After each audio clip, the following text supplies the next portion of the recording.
Se encuentran, espero que muy bien, les saludo con gran gusto. Hoy deseo compartir con ustedes un tema que puede tener un impacto muy profundo en aquella persona que lo padece y por supuesto pues todos los que lo rodean. Pero antes de iniciar en este tema, me gustaría hacer una reflexión de gran importancia y es ¿por qué, a pesar de que hoy en día tenemos tantas herramientas, tanto conocimiento y tanta difusión, las enfermedades neuropsiquiátricas siguen siendo tan estigmatizadas? Al grado de que, ¿cuántos de nosotros realmente hemos ido a buscar atención cuando hemos llegado a tener alguna de estas situaciones, como depresión, ansiedad, o vaya, cualquier otra perturbación del estado mental que puede pues, llegar a incluso a ser incapacitante?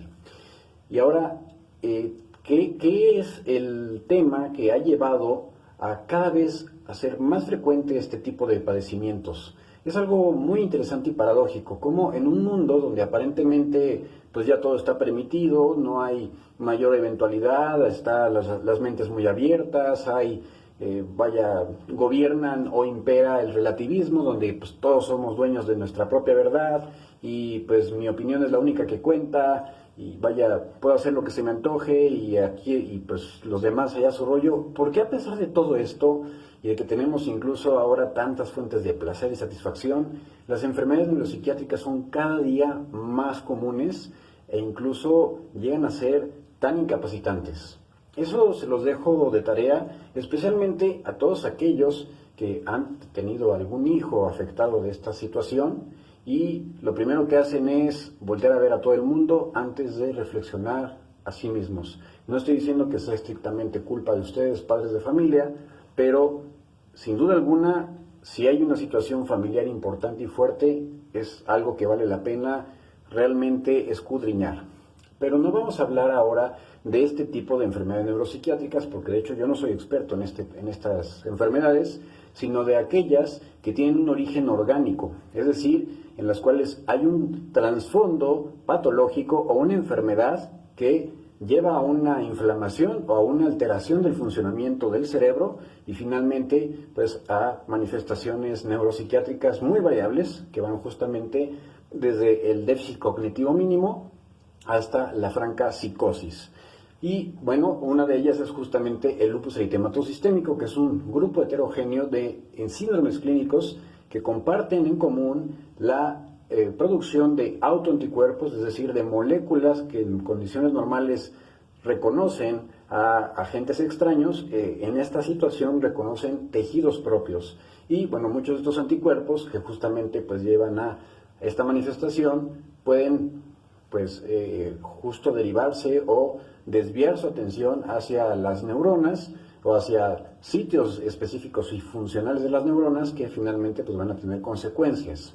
Ahora, antes de considerar, por supuesto, esta enfermedad que es afortunadamente muy infrecuente, siempre en toda persona, y sobre todo si es alguien joven, hay que tomar en cuenta que hay una gran cantidad de posibilidades que pueden llevar a situaciones neuropsiquiátricas, especialmente si esto es agudo y no hay ninguna razón que lo justifique. O sea, si no hay un duelo, si no hubo una ruptura amorosa, si no hubo un consumo de drogas. Y en esto me voy a detener un poquito porque ahora se ha puesto muy de moda la marihuana, que cada vez es más claro, sin duda alguna, que está vinculada con el incremento del riesgo de desarrollo de psicosis y de esquizofrenia en aquellos que tienen un trasfondo genético o una situación particular del cerebro y que los predispone a esta situación. Pero pues, son cosas que obviamente hay que tomar en cuenta. Si no las hay en un paciente que sobre todo es mujer, joven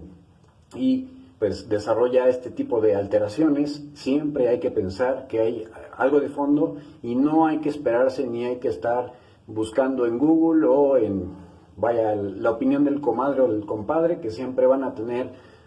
toda la razón,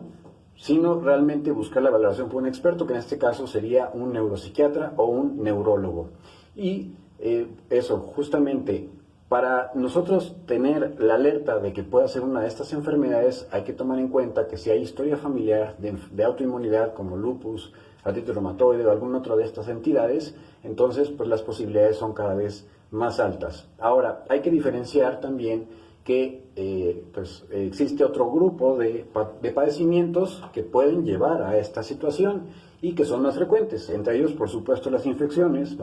no es tan raro, sobre todo si alguien fue de viaje recientemente y acude y empieza a desarrollar síntomas neuropsiquiátricos. Hay que pensar que pues alguna infección por vectores, o sea, por mosquitos, que puede pues eso justamente transmitir este tipo de pues, infecciones que afectan el cerebro y pues llevar a esta situación que, bueno, habitualmente son situaciones muy aparatosas y entre más pronto se atiendan es mucho mejor, así como alteraciones metabólicas, por ejemplo, pacientes que son diabéticos mal controlados, de larga evolución, o personas que tienen insuficiencia renal o insuficiencia hepática, y bueno, algunos pues tal vez jamás lo pensaron porque pues eso se sentían muy sanos, pero se expusieron previamente a plantas medicinales y pensaron que no iba a suceder absolutamente nada y desgraciadamente debutan con alguno de estos problemas. De igual manera que algunas otras enfermedades, como puede ser enfermedades de la tiroides, que pues cuando hay una crisis que se llama crisis de tirotoxicosis, puede justamente manifestarse como como primer embate una alteración neuropsiquiátrica, habitualmente una ansiedad muy intensa con incluso alucinaciones. Pero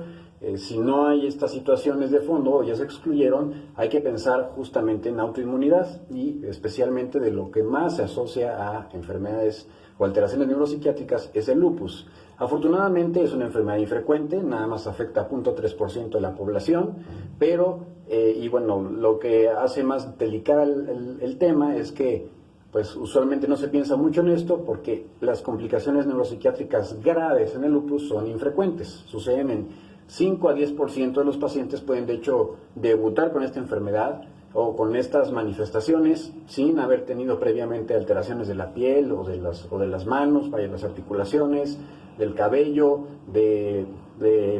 los recubrimientos de los pulmones que se llaman pleuras, del abdomen, de los riñones, incluso puede no haber ninguna otra manifestación hasta el momento conocida de lupus y justamente debutar con estas alteraciones. Ahora, el espectro de manifestaciones neuropsiquiátricas es muy variable. Hoy por hoy se han descrito 19 síndromes clínicos asociados al lupus que pueden estar justamente vinculados con una respuesta contra el tejido o bien como consecuencia de la obstrucción de los vasos sanguíneos por ya sea formación de trombos o por alteraciones de los mismos derivados del proceso inflamatorio y de cambios a nivel local que finalmente llevan a dicha enfermedad. Y bueno, de hecho se han descrito varios anticuerpos, por ejemplo, anticuerpos antineuronales, el antihiperribosomal, que se ha vinculado fuertemente con el riesgo de psicosis, así como el anti-NR2, el anti-NMDA, que se asocia más a otro tipo de enfermedades que no son lupus, y bueno, incluso hay algunas otras entidades que pueden ser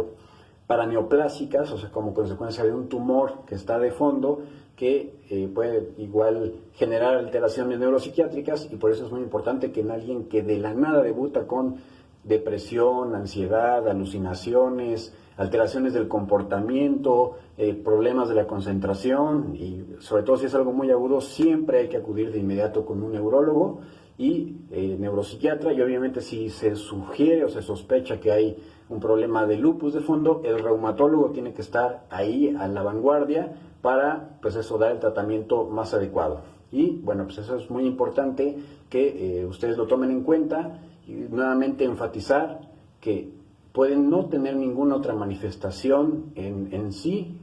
previamente que sugiera enfermedad autoinmune y pues eso debutar de esta manera. Otras cosas que también pueden estar asociadas son alteraciones del movimiento, de la sensibilidad o perturbaciones o incluso que el paciente se queje de que escucha cosas que nosotros no escuchamos o